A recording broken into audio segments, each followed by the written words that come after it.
Tahu dong. 17 April. 17 April. Hari Rabu kan? Pastilah. Pasti dong. Saya ingin negeri ini bersih dari korupsi. Aku ingin Kita hidup damai. Aku mau Indonesia makmur dan kemiskinan bisa berkurang. Dan berprestasi di tingkat dunia. Ayo nyoblos. Rabu. 17 April 2019. Ayo nyoblos.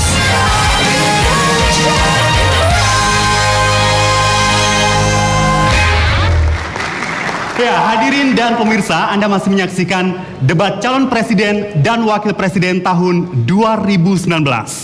Dan kali ini di segmen ini masing-masing calon presiden dan wakil presiden akan menjawab pertanyaan dalam waktu 2 menit dan kemudian akan menanggapi dalam waktu 1 menit 30 detik.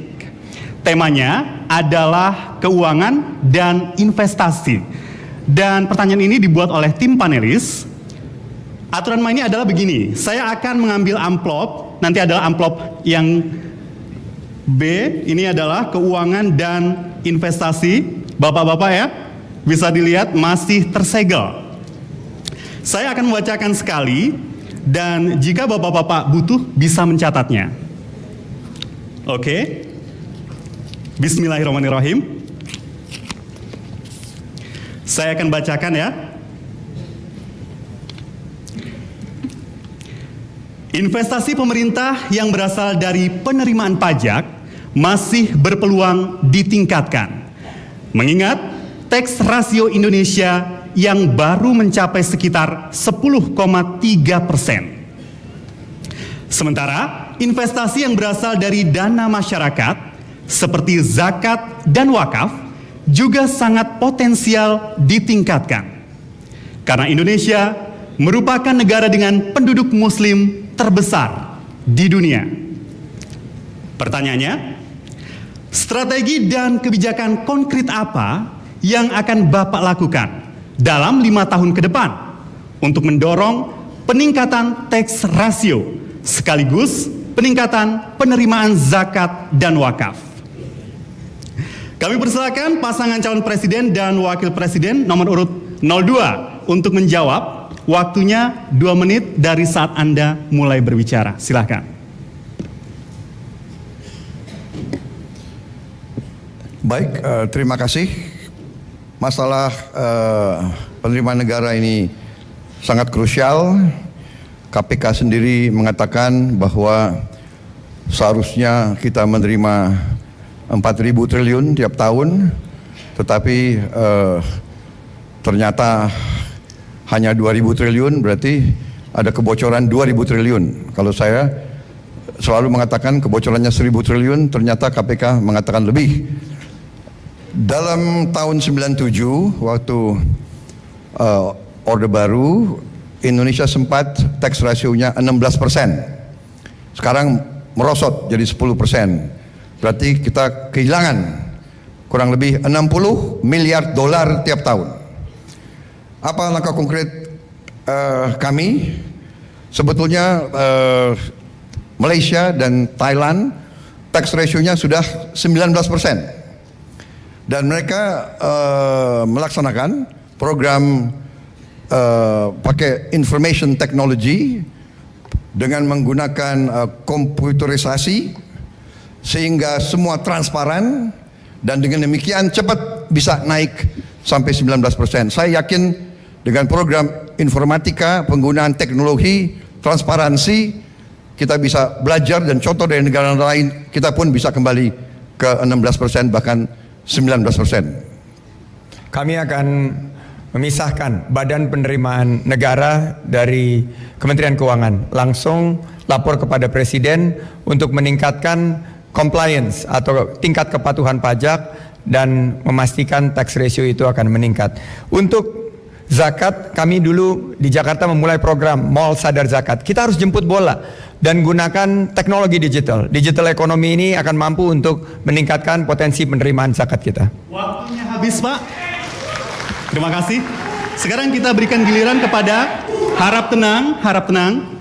Sekarang kita berikan giliran kepada pasangan nomor urut 01, Bapak Joko Widodo dan Pak Maruf untuk menjawab 2 menit. Silakan. Kalau ingin menaikkan tax ratio seperti yang pernah Bapak Prabowo sampaikan, dalam 1 tahun akan menaikkan tax ratio dari 10, menjadi 16%. Kalau dalam setahun naiknya drastis seperti itu, artinya akan ada 5% kurang lebih. 5% dari GDP kita, 15 triliun rupiah, 5% artinya 750 triliun, yang itu akan ditarik menjadi pajak. Apa yang terjadi kalau itu dilakukan? Akan terjadi shock ekonomi. Oleh sebab itu yang ingin kita kerjakan adalah menaikkan tax ratio secara gradual dengan membangun sebuah tax base yang sebanyak-banyaknya, dan itu sudah kita lakukan sejak kita melakukan tax amnesty. Tax amnesty ada deklarasi 4.800 triliun dan kita mendapatkan income dari sana 114 triliun tahun itu.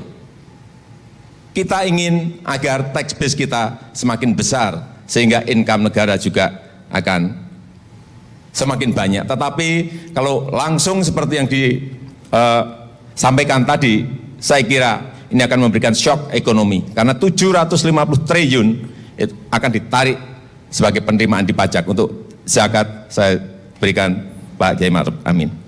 Ya, soal zakat dan wakaf ini sebenarnya kita sudah punya lembaganya.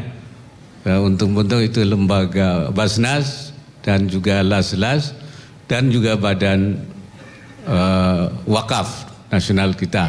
Oleh karena itu sekarang sedang dilakukan intensifikasi dan kemudian mengumpulkan juga wakaf uang, bukan biasanya wakaf tanah, kuburan, madrasah, masjid. Sekarang sudah dikembangkan wakaf uang. Waktunya habis, Pak Ma'ruf. Oke, tetap harap tenang. Oke, hadirin, mohon. Langsung bisa ditanggapi oleh Pak Prabowo dan Pak Sandi. Waktunya 1,5 menit. Baik, jadi mungkin Pak Jokowi salah menangkap. Saya tidak mengatakan naik kembali 16% dalam 1 tahun. Tetapi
kita ciptakan pajak untuk pembangunan masyarakat.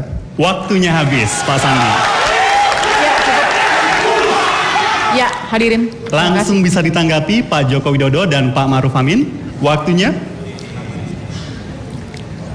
Saya itu hanya membaca di media Pak Prabowo bahwa Bapak akan melakukan lompatan besar dari 11% ke 16%, sehingga tadi saya sampaikan seperti itu. Menurut saya di bidang penerimaan pajak ini, kalau kita konsisten melakukan reformasi di bidang pajak, pelayanan pajak, online pajak, itu akan memberikan dampak yang signifikan terhadap para pembayar pajak untuk datang membayar pajaknya karena mereka merasa dilayani dengan baik, dan itu sudah kita lakukan. Sekarang Bapak menyampaikan SPT tahunan itu lewat e-filing sudah bisa, dari rumah bisa, jam berapapun bisa diterima.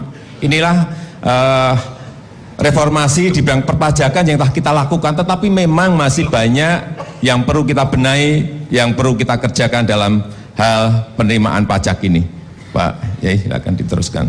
Iya, untuk zakat itu supaya tidak lembaganya hanya menerima zakat, tapi mengambil zakat sesuai dengan perintah agama. Khudz min amwalihim sadaqatan tutahhiruhum, ambil. Jadi bukan penerima zakat, tapi pengambil zakat. Jadi cara kerjanya yang dirubah. Begitu juga dengan wakaf, upaya meyakinkan masyarakat. Waktunya habis. Oke, demikian tadi. Baik. Dua pasangan calon presiden dan wakil presiden sudah menjawab dan juga menanggapi tema keuangan dan juga investasi. Sekarang boleh kalau mau bertepuk tangan untuk memberikan semangat bagi kedua pasangan calon presiden dan wakil presiden.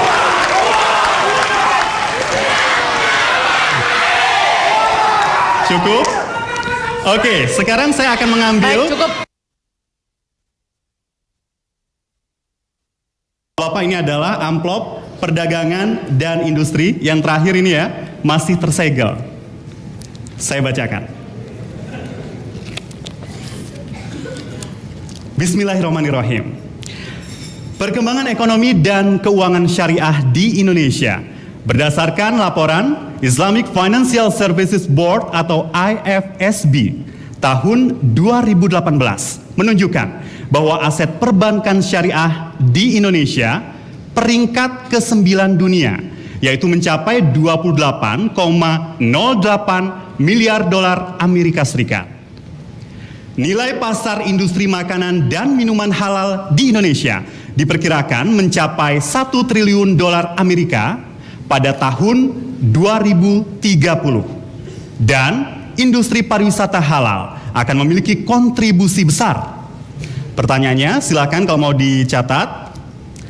Strategi dan kebijakan konkret apa yang akan Bapak lakukan untuk merealisasikan potensi ekonomi dan keuangan syariah, serta menempatkan posisi Indonesia menjadi pemain utama ekonomi syariah global? Oke, saya berikan kesempatan kepada pasangan nomor urut 01 untuk menjawab. Waktunya 2 menit, silakan. Pertama, untuk mengembangkan ekonomi keuangan syariah, kita sudah membentuk Komite Nasional Keuangan Syariah yang disebut KNKS, yaitu yang diketuai oleh Bapak Presiden sendiri. Ini untuk mengembangkan ekonomi dan ini menjadikan Indonesia sebagai Islamic Finance Center di dunia ini. Dan oleh karena itu kita juga memperkuat posisi-posisi lembaga keuangan dengan penguatan kelembagaannya, kemudian juga bentuk pelayanannya termasuk fintech, kemudian juga produk-produknya supaya melahirkan produk-produk yang lebih market friendly, dan kemudian juga membangun sumber daya manusianya yang kuat. Kami ingin mendorong agar industri halal sesuai dengan visi misi kami akan kami stimulir, bukan hanya untuk dalam negeri tetapi juga untuk luar negeri. Standar halal kita sekarang sudah menjadi standar halal dunia, karena itu standar halal kita menjadi acuan untuk halal global. Kami silakan. Sebagai negara dengan penduduk muslim terbesar di dunia, kita memiliki sebuah kekuatan besar di dalam keuangan syariah, ekonomi syariah, dan kita tahu bahwa Indonesia sekarang ini dinobatkan sebagai nomor 1 di bidang wisata halal. Ini alhamdulillah. Dan juga sebentar lagi kita akan membuka Halal Park di dekat GBK. Habis Pak Joko Widodo. Sekarang kami persilakan kepada pasangan. Para pendukung, mohon. Kami persilakan kepada pasangan. Para pendukung mohon tenang, mohon biar fokus. Kami persilakan kepada Pak Prabowo dan Pak Sandi untuk menanggapi. Waktunya 1,5 menit. Dalam global. Maaf, waktunya untuk menjawab 2 menit. Dalam Global Islamic Economic Index, kita melihat bahwa Indonesia masih peringkat 10. Padahal kita sebagai negara dengan penduduk muslim terbesar mestinya bisa lebih memberikan ranking yang lebih baik. Dalam urutan negara dengan pengimpor, sebagai pengimpor produk-produk halal, kita nomor 4 terbesar. Kita harusnya memposisikan diri sebagai negara yang bisa memproduksi barang-barang halal. Kuncinya menurut saya adalah harus menciptakan ekosistem. Bahwa ini bukan hanya keuangan syariah, tapi ekonomi syariah secara komprehensif, secara menyeluruh. Kami mencanangkan bahwa kekuatan kita adalah kekuatan kewirausahaan kita, khususnya di bidang ekonomi syariah. Banyak sekali produk-produk syariah. Saya baru saja kemarin berkampanye menemukan produk halal network internasional yang ternyata produk herbal Indonesia yang memiliki kemampuan untuk ekspor. Kami yakin dengan semangat kita untuk memperkuat produksi kita, produk-produk halal kita bisa merajai. Jangan kita terus dibanjiri oleh produk-produk impor. Nah, kami meyakini juga ekosistem itu kita sandingkan dengan entrepreneurship dan juga dengan financingnya akan mampu menciptakan bahwa industri halal itu bukan hanya sertifikasi atau labelisasi atau standar, tapi lebih besar daripada itu. Kita harus mampu ciptakan produk-produk dan membuka lapangan kerja seluas-luasnya untuk siapa? Untuk anak-anak bangsa. Saya meyakini bahwa pariwisata halal yang jumlahnya sekarang potensinya ada di 3.300 triliun dan 1 triliun US dollar juga untuk di tahun 2030 akan merupakan peluang yang harus kita ambil. Dan kita tidak boleh jadi pasar, kita harus bisa mensuplai kepada kebutuhan ekonomi syariah dunia. Waktunya habis, Pak Sandi. Ya, tolong. Ya, dan berikutnya kami persilakan kepada pasangan nomor urut 01 untuk memberikan tanggapan. Waktunya 1,5 menit. Sebenarnya kita sudah lama membangun soal ekonomi keuangan syariah dan juga produk-produk halal, dan sekarang sudah banyak hasil yang dicapai. Bahkan produk sukuk kita terbesar sekarang di dunia, lebih besar dari produk-produk negara lain. Karena itu kita bertekad agar perbankan kita juga menjadi terbesar di dunia, dan juga asuransi kita, pasar modal kita menjadi terbesar di dunia, dan bahkan juga produk-produk halal kita juga akan menjadi produk-produk halal andalan kita untuk di seluruh dunia. Karena itu apabila dimungkinkan nanti kami akan mempercepat proses pengembangannya dengan membentuk Badan Pengembangan Ekonomi Syariah. Saya kira itu. Waktu masih ada, silakan. Ya, tadi saya ingin melanjutkan mengenai wisata halal kita yang sudah ditetapkan menjadi nomor 1 di dunia. Ini di dunia. Inilah kita akan fokus dan konsentrasi di sini dengan produk-produk halal yang sudah tadi saya sampaikan juga. Nanti minggu depan akan kita resmikan Halal Park di Jakarta dan akan membesar lagi menjadi sebuah distrik park, dan itulah kesempatan kita mengenalkan produk-produk halal kita. Waktunya habis. Sekarang kami berikan giliran kepada pasangan nomor 02. Pak, para pendukung, mohon maaf, harap tenang. Ya, harap tenang dulu ya. 1,5 menit Pak untuk menanggapi, silakan. Baik, salah satu potensi ekonomi yang sangat besar adalah keuangan yang merupakan tabungan daripada calon jemaah haji.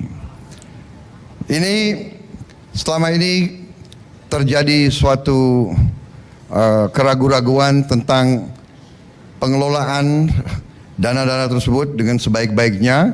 Kami ingin untuk membentuk bank tabung haji di mana nanti potensi tersebut dikelola secara modern, syariah, tetapi efisien, transparan, dan dana tersebut bisa benar-benar bermanfaat untuk umat dan tidak disalahgunakan untuk kepentingan-kepentingan yang lain. Jadi ini salah satu upaya kami. Saya melihat pengelolaan tentunya ekosistem tersebut harusnya mampu sebagai negara dengan penduduk muslim terbesar kita ciptakan institusi-institusi misalnya keuangan. Kita sudah saatnya punya bank syariah yang terbesar di ASEAN.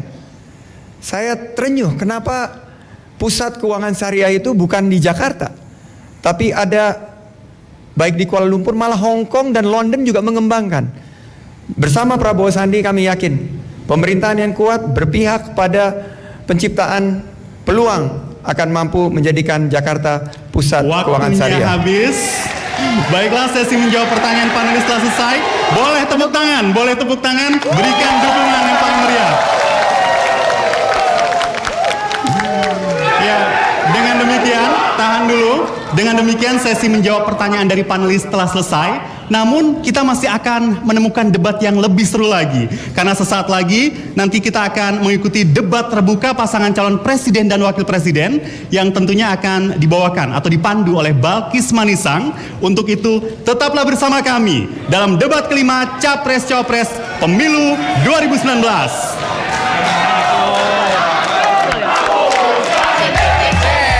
Aplikasi KPU RI Pemilu 2019. Kamu bisa langsung tinggal ngecek di aplikasinya. Lo bisa cek siapa calon pilihan yang menurut lo paling sesuai. Jadi, kalau kalian sudah mencoblos di hari Rabu 17 April 2019, masukin. Pastikan kebenaran informasi yang kalian terima. Download apps-nya di Play Store. Cek.